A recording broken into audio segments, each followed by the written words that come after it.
আসলে দাবিগুলো যদি একটু বলেন। আমাদের দাবি হলো আমাদেরকে অবৈধভাবে টার্মিনেট করা যাবে না, আর আমাদের কি অপরাধ সেটা তো আগে তদন্ত করবে বা আমাদের আত্মপক্ষ সমর্থনের সুযোগ তো দেওয়া লাগবে। আর এভাবে হুট করে যদি চাকরি চলে যায় আমরা আমাদের সংসারটা কিভাবে চলবে?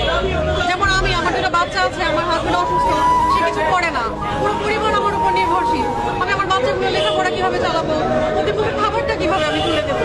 আর আমি আমার পরিবার, আমার সমাজের কাছে কিভাবে বলবো যে আমার চাকরি চলে গেছে এরকম একটা অপবাদ নিয়ে? আপনি তো চুরি করেন না। না, আমি তো এখন পর্যন্ত কতজনকে টার্মিনেট করা হয়েছে?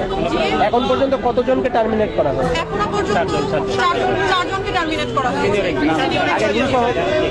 আরো কোনো কারণ দেখানো হয়েছে কিনা? কারণ দেখানো কোনো কারণ দেখানো সরাসরি হয়নি। বোর্ড থেকে চিঠি দিয়ে টার্মিনেশন লেটার ধরে বোর্ড থেকে আপনাদের সাথে মানে এই বিষয়ে কোনো কথা বলেছে না, কিনা? আমাদের সাথে কোনো প্রকার কোনো কথা বলেনি। কোনো আত্মপক্ষ সমর্থনের সুযোগ দেয় না। না, আত্মপক্ষ সমর্থনের কোনো সুযোগই আমাদেরকে দেয়নি। আর আমরা পার্সোনালি কোনো বেনিফিটেড হইনি।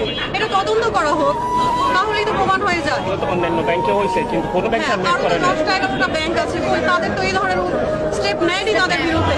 শুধু আমরাই কেন বলির পাঠা হবো? আমরা তো বিপদে পড়ে গেলাম, আমাদের রুটি রুজি এখানে।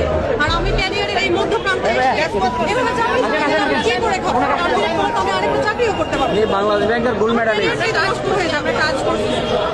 আমি এখানে শুদ্ধাচার পুরস্কার পাওয়া, আমি গোল্ড মেডেলিস্ট, ব্যাংকিং ডিপ্লোমাতে আমি গোল্ড মেডেল পেয়েছি। আমি ঢাকা ইউনিভার্সিটির স্টুডেন্ট, আমার অনেক অপশন ছিল।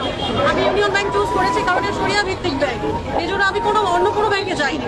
এমনকি বাংলাদেশ ব্যাংকের এডিতেও আমার হয়েছিল। তাহলে আমি আমার এই ব্যাংকটা সিলেকশনকে তাহলে আমার ভুল হয়েছে? হঠাৎ এরকম সিদ্ধান্ত কারণ বলে কি মনে করছেন? কি কারণ? জাস্ট আমরা সিগনেটরি। এখন আমার তো এটা জব, আমাকে তো জব রেসপন্সিবিলিটি, আমাকে তো সাইন করতে হবে, অফিস নোটটা আমাকে রেডি করতে হবে। আমি না করলে এটা অন্য তো কেউ আমার করবে। অ্যাসাইন ওয়ার্ক প্রফেশনাল অনুসারে একটা অ্যাসাইন ওয়ার্ক। এই কাজটা আমাদেরকে অ্যাসাইন করা হয়েছে, সেজন্যই। আপনার কাছে একটু জানতে চাই, আসলে আপনি একটু যদি বলতেন আসলে আপনাদের যে এই যে আজকে সমাবেশ এটার জন্য। আমি আর বলে আমি বলেছি ঠিক আছে দর্শক, এই মুহূর্তে এখানে